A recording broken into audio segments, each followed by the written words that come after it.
Hola, bienvenidos a una nueva clase de español donde vamos a aprender a usar creo que y no creo que.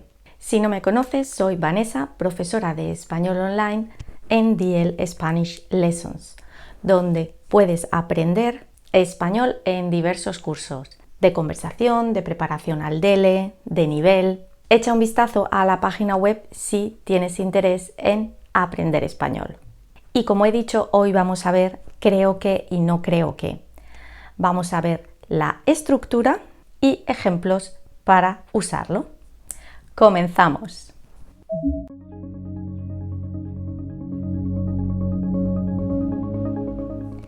Bien, comenzamos con creo que. Creo que sería en inglés y alemán algo así como ich denke o I think. Bien, creo que lo vais a usar siempre con indicativo, como podéis ver aquí, es decir, con un verbo en indicativo. Y creo que más indicativo lo vas a usar para dar tu opinión, pero esa opinión que vas a dar la das teniendo la certeza casi completa de que va a ser así. La certeza quiere decir que estás casi 100% seguro de que será así, por la razón que sea.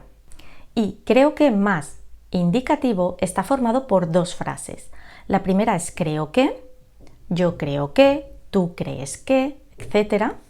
Y la segunda es la que va a llevar ese verbo en indicativo. Mañana tenemos clase de yoga. Y aquí podemos ver la frase completa. Creo que mañana tenemos clase de yoga. Creo que es la primera frase que conjugamos según la persona que habla, yo creo que, tú crees que, etc. Y después del que va la siguiente frase. Mañana tenemos clase de yoga. Y como veis aquí, tenemos es un verbo que está en la forma de indicativo. Bien, y otros ejemplos, por ejemplo, serían: la clase de yoga comienza a las 10. Creo que saliendo a las 9:30 llegamos a tiempo. ¿De acuerdo? Aquí usamos creo que y saliendo. Creo que es la primera frase, saliendo a las 9:30 sería la segunda. Y la segunda frase: yo creo que con 300 gramos de pasta tenemos suficiente para 4 personas. Aquí también es yo creo que tenemos suficiente pasta. Muy bien, sencillo, ¿verdad? Pues ahora vamos a pasar a no creo que. Bueno, no creo que sería algo así como ich denke nicht o I don't think. Y aquí os habréis dado ya cuenta que no creo que va seguido de subjuntivo. Y aquí es donde vienen los problemas a la hora de usar creo que y no creo que. Los estudiantes se confunden con el indicativo y el subjuntivo.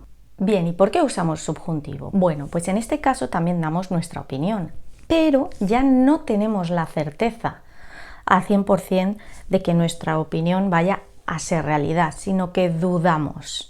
Por eso ya no usamos indicativo, sino subjuntivo. Y no creo que más subjuntivo también son dos frases. No creo que, y luego la segunda frase. Yo no creo. Después tenemos el que une la segunda frase. Por ejemplo, Antonio venga. No creo que Antonio venga, estaba cansado.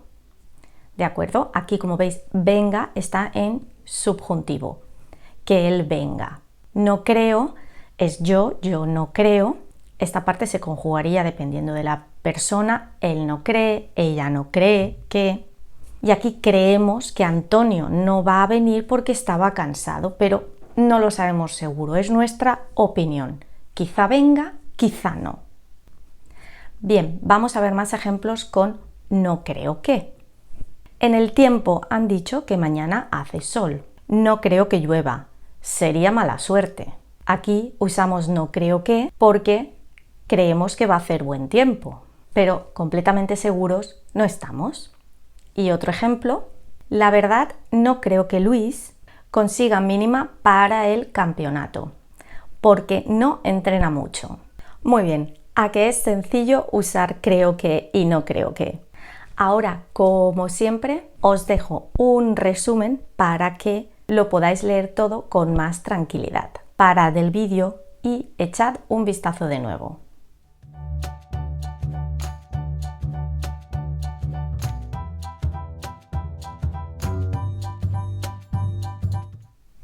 Muy bien, ya lo habéis leído de nuevo. Espero que esto os haya ayudado a entender un poco cuándo usar no creo que y creo que y por qué lleva indicativo y subjuntivo. Como siempre, os dejo aquí un botón para que os suscribáis y no os perdáis más clases, y por aquí tenéis también un vídeo que quizá os ayude a seguir practicando español. Nos vemos en la próxima clase.